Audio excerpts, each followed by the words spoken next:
മഹാലക്ഷ്മി സീരിയലിൻ്റെ latest episode റിവ്യൂയിലേക്ക് എല്ലാ കൂട്ടുകാർക്കും സ്വാഗതം. ലേഖ കുളി കഴിഞ്ഞ് വന്നതും തൊട്ടിലിൽ വന്ന് നോക്കുമ്പോൾ കുഞ്ഞിനെ കാണുന്നില്ല കേട്ടോ. ജാനമ്മയെ കുഞ്ഞിനെ കാണുന്നില്ലല്ലോ എന്ന് ചോദിക്കുമ്പോൾ ജാനമ്മ പറയും, അയ്യോ എനിക്കറിയില്ല മോളെ, ഞാൻ കുഞ്ഞിന് പാലെടുക്കാൻ വേണ്ടി അടുക്കളയിലേക്ക് പോയി എന്ന് പറയും. അത് കേൾക്കുമ്പോൾ ലേഖയ്ക്ക് അങ്ങനെ സമനില തെറ്റിയ പോലെ ലേഖ അവിടെയൊക്കെ നോക്കിയിട്ട് അയ്യോ എൻ്റെ മോളെവിടെ എന്ന് പറഞ്ഞ് കരഞ്ഞിട്ട് അങ്ങനെ പുറത്തേക്കൊക്കെ പോവുകയാണ് കേട്ടോ. ജാനമ്മയെ കുഞ്ഞെവിടെ ചോദിക്കുമ്പോൾ എനിക്കറിയില്ല എന്നിങ്ങനെ പറയണം. എന്ത് ചെയ്യണമെന്നറിയാതെ ലേഖ അങ്ങനെ വാവിട്ട് നിലവിളിച്ച് പുറത്തേക്ക് പോവുകയാണ്. ആ സമയത്താണ് അനന്തു അങ്ങോട്ടേക്ക് വരുന്നത് കേട്ടോ. അനന്തുവിനെ കണ്ടതും തന്നെ ലേഖ പറയും, മോളെ കാണുന്നില്ല അനന്തേട്ടാ എന്ന് ചോദിക്കും. മോളെ കാണുന്നില്ലേ, മോളെവിടെ എന്ന് ചോദിക്കുകയാണ് കേട്ടോ. എനിക്കറിയില്ല, ഞാൻ കുളിക്കാൻ പോയി വരുമ്പോഴേക്കും മോളെ കാണുന്നില്ല എന്ന് പറയും. അനന്ത് വന്നിട്ട് ജാനമ്മയോട് ചോദിക്കും, ജാനമ്മയെ കുഞ്ഞെവിടെ എന്ന് ചോദിക്കും. നിങ്ങൾ എന്താ ചെയ്തത്, കുഞ്ഞിനെ എവിടെയാണ് ഉറക്കിയത്, ഹാള് തുറന്നിട്ടോ എന്നെല്ലാം ചോദിക്കണം കേട്ടോ. ജാനമ്മ പറയുന്നുണ്ട്, എനിക്കറിയില്ല, ഞാൻ അടുക്കളയിലേക്ക് പോയതാണ് എന്നിങ്ങനെ പറയുകയാണ് കേട്ടോ. അതേസമയം ആനന്ദ് പറയുന്നുണ്ട്, ശരി നീ കരയേണ്ട, ഞാൻ പെട്ടെന്ന് പോയിട്ട് വരാം എന്ന് പറയുമ്പോൾ ലേഖ പറയുന്നുണ്ട്, മഹിയും കണ്ണനും ഇതൊന്നും അറിഞ്ഞിട്ടില്ല എന്ന് പറയണം കേട്ടോ. അനന്തുവിൻ്റെ കൂടെ ലേഖ പോവാൻ ചോദിക്കുമ്പോൾ അനന്ത് പറയുന്നുണ്ട്, നീ വരണ്ട എന്ന് പറയുന്നുണ്ട്. അതിനുശേഷം ലേഖ വന്നിട്ട് ജാനമ്മയോട് ചോദിക്കും, ജാനമ്മയെ കുഞ്ഞെവിടെ, നിങ്ങൾ അറിഞ്ഞുകൊണ്ടാണോ ഈ കുഞ്ഞിനെ കൊടുത്തിരിക്കുന്നത്, എവിടെ ഞാനിനി എന്ത് ചെയ്യും എന്നെല്ലാം പറഞ്ഞിട്ട് ലേഖ ഇങ്ങനെ മാറത്തടച്ച് കരയാണ് കേട്ടോ. അത് കാണുമ്പോൾ ജാനമ്മയ്ക്ക് സമനില തെറ്റുന്നുണ്ട്, എന്നാലും ആ കുഞ്ഞിന് എന്തെങ്കിലും പറ്റിയിട്ടുണ്ടാവുമോ എന്ന് പറഞ്ഞിട്ട് ജാനമ്മ ഇങ്ങനെ കരയാണ് കേട്ടോ. അതേസമയം ഒട്ടുപാല് കാറിൽ ഇങ്ങനെ ഡ്രൈവറോട് പറയുന്നുണ്ട്, നീ വേഗം വണ്ടി വിട്, നമുക്ക് ഈ കാര്യം തീർത്തിട്ട് കാശും വാങ്ങി പോകാനുള്ളതാണ് എന്ന് പറയണേ. അതേസമയം പിന്നീട് മഹിയും കണ്ണനും കൂടി ഓഫീസിൽ പോയിട്ട് ഇങ്ങനെ വർത്തമാനം പറഞ്ഞിരിക്കുകയാണ് കേട്ടോ.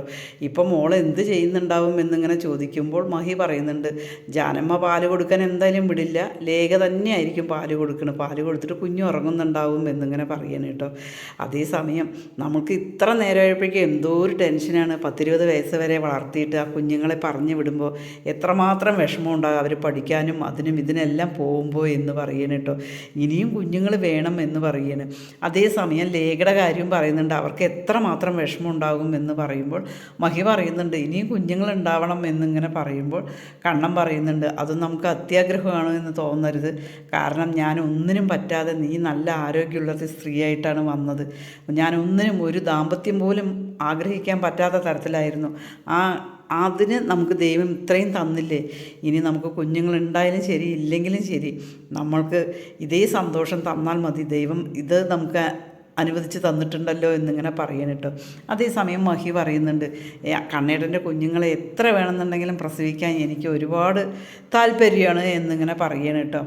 അതേസമയം കരഞ്ഞുകൊണ്ടിരിക്കുമ്പോൾ ദുർഗ വരികയാണ്. എന്താ സാഗർ പെട്ടെന്ന് തന്നെ വണ്ടി എടുത്തിട്ട് പോയല്ലോ, എന്താണെന്ന് ചോദിക്കും.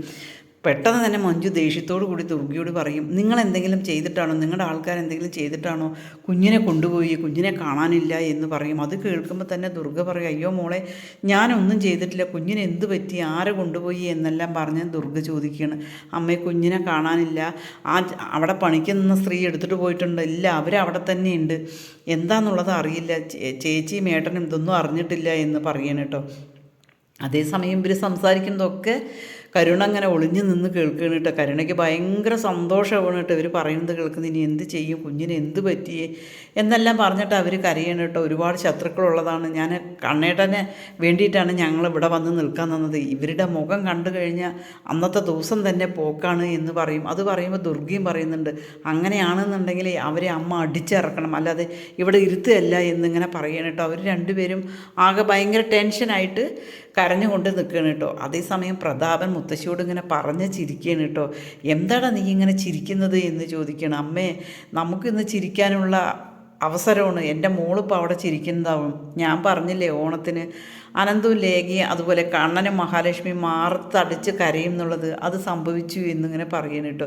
പിന്നീട് കുഞ്ഞിനെ കൊണ്ടുപോയി, അമ്മേ ഞാൻ ജയിലിൽ പോയാലും കുഴപ്പമില്ല, എൻ്റെ മോള് ചിരിച്ച മുഖമായിട്ട് അവിടെ വരുമല്ലോ എന്നെ കാണാൻ, അത്രയും മതി എനിക്ക്, അതാണ് സന്തോഷം എന്നിങ്ങനെ പറയണം കേട്ടോ. അത് കേൾക്കുമ്പോൾ മുത്തശ്ശിക്കും സന്തോഷം വരുന്നുണ്ട്. അതേ സമയത്താണ് മോഹിനി വരികയെന്ന് കേട്ടോ. മോഹിനി വന്നതും തന്നെ ചോദിക്കും, എന്താടി പൂജാരിയുടെ മോനുണ്ടായിരുന്ന അമ്പലത്തിൽ എന്ന് ചോദിക്കും. ആ ഉണ്ടായിരുന്നു, അമ്പലത്തിൽ പോയി കഴിഞ്ഞാൽ പൂജാരിയും മോനും എല്ലാവരും ഉണ്ടാവുമല്ലോ, പിന്നെന്താണ് എന്ന് ചോദിക്കും. നിൻ്റെ വലിയ മോളുടെ കൂടെ കൂടിയിട്ട് എൻ്റെ ചെറിയ മോളും അതേപോലെ ഇവരെല്ലാവരും ഇപ്പോൾ ഒരുമിച്ചായി, അതുപോലെ ഞങ്ങൾ മാത്രമേ ഉള്ളൂ, എന്താ ഒരു ചതിക്കുന്ന അവളാണ് എന്നെല്ലാം പറഞ്ഞിട്ട് കരുണയെ ഇങ്ങനെ പറയണം കേട്ടോ.